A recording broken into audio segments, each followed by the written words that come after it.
Back, everyone. As you probably all know by now, I have many strengths, but cooking is not one of them. However, I do know my spices, kinda. So Canada's first top chef winner and restaurateur, Chef Dale Mackay, is joining us from Regina, Saskatchewan, to challenge me in a blind spice taste test.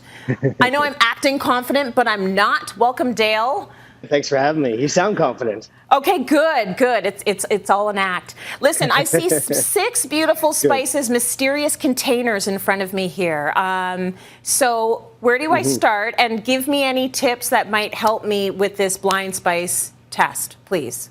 Whenever I'm tasting or smelling anything, to be honest, smell is probably my favorite, even over taste. If you know me, I smell everything, whether it be clothes, food, everything. So I think smell is probably our best sense, and I find it holds the most memories and kind of things in your head. So I always kind of close my eyes and kind of just let the smells kind of bring a picture into my mind. And I find if I'm smelling something, usually that picture usually goes in my head. I'm going to really sort of channel the smell.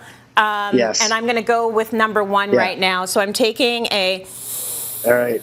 A big whiff. Going to close my eyes, like Dale said. I feel like this is cumin. You nailed it. Yeah. It's a very distinct smell. I find cumin. It's got that kind of muskiness to it. I honestly, cumin's usually my favorite spice, or always in my top 3. I think people normally in North America associate it with more, Mexican cuisine, when really it's used all over the world. Middle Eastern, heavily used in Chinese food, Singapore dishes. It's such a flavorful, great spice. Should I go for number 2? No. This one's hard because it's a little licoricey, but I don't feel like it's licoricey enough to be star anise. Is it caraway? No, you're totally on the right path, though. It's fennel, so it's from the anise. It's anise family. Yes. So from the actual fennel bulb, which is actually part of the carrot family. But you pretty much nailed it. What cultures will we see that spice used in?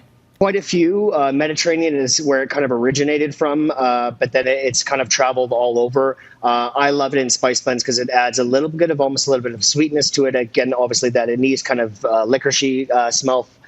Okay, I'm going for number 3 now, and this one I'm completely stumped. It's so mild. It's not sweet at all. I don't know. Is it paprika? Like, I find paprika doesn't have much of anything to it. Your confidence is just. You're crushing these. Smoked paprika is probably my most used spice personally. There's 3 different types of paprika. Hungarian paprika, which is more on the spicy side. Then you have just straight paprika, and then you have smoked paprika, which is generally Spanish paprika. I'm not going to say the term because I can't remember, but it's almost like champagne. It has to be smoked and produced in a certain part of Spain to be able to call it this, specifically smoked paprika. I'd love to say that I was listening to every word you're saying, but really I'm just so proud of myself right now. Okay, I'm smelling number 4. I know. Number 4 smells like my favorite morning drink. It smells like coffee. Exactly. It is coffee, and it's not necessarily a spice, but coffee is a natural kind of tenderizer when it comes to with meats. But then obviously we also know coffee is quite bitter depending on your blend or depending how roasted it is. So I love bitterness. Bitterness, I think, belongs in the kitchen, in dishes, in spice blends. So it really kind of balances out. Say if you put some coffee with some of that fennel, you're going to have a little bit of sweetness in the paprika, the smokiness, and then the coffee a little bit of bitter. So we're kind of building different kind of flavors all the way through. I'm right with you. I even like a little bit of bitterness in a personality. It just takes out a little bit of that sweetness and put a little bitter in. I like it. Okay, number 5. It sounds like we would get along really, really well. I think so, especially if you're a little bit of sweet and a little bit of bitter, Dale. Okay. This one is smelling, number 5 is smelling sweet, and